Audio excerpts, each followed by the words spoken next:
Hey everybody, Kartik Subramaniam over at ADHI Schools. Welcome to your real estate tip of the week.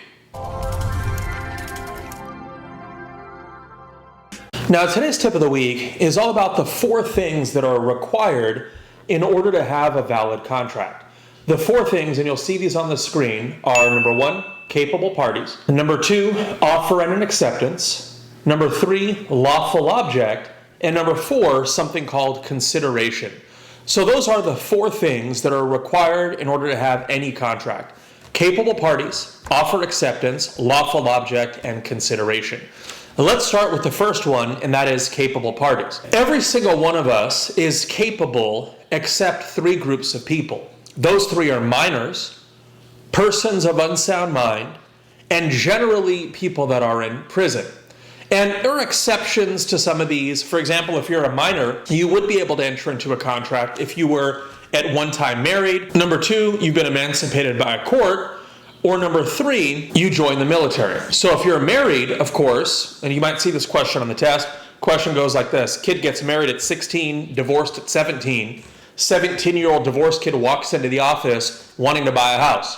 Could you sell the 17-year-old divorced kid a house? You could, because he was at one time married. So if you've ever been married, if you've been emancipated by a judge, or of course, number 3, if you join the military, those are some examples of folks that are under the age of 18 that could generally enter into contracts. So the first thing every contract has to have are capable parties. Can't be a minor, can't be judicially declared of unsound mind, and you can't be in prison. The second thing, of course, is you must have offer and an acceptance to create a contract. So I make an offer on your house, you accept the offer, great. That's the second element of a contract. The third thing that every contract must have is you must have a lawful object. That is, the subject matter of the contract cannot be to do something illegal. So, by the way, if you have an illegal contract, those contracts are void. And number 4, you must have consideration.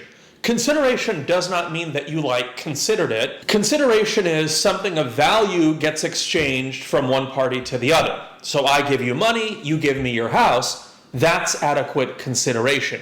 Those are the only 4 things that every contract must have. Notice that I'm not saying that every contract must be in writing, because every contract does not need to be in writing. Only a handful of contracts actually need to be written, and those contracts are listed inside of something called the statute of frauds. So contracts to sell real estate, for example, those contracts need to be in writing under the statute of frauds. Contracts that take longer than a year to perform, those contracts need to be in writing under the statute of frauds. But if the subject matter of your contract is not inside of the statute of frauds, the contract does not need to be written. So again, only 4 things that every contract must have. Capable parties, offer acceptance, lawful object, and consideration. Those are the 4 things that every contract must have in California in order to be considered valid.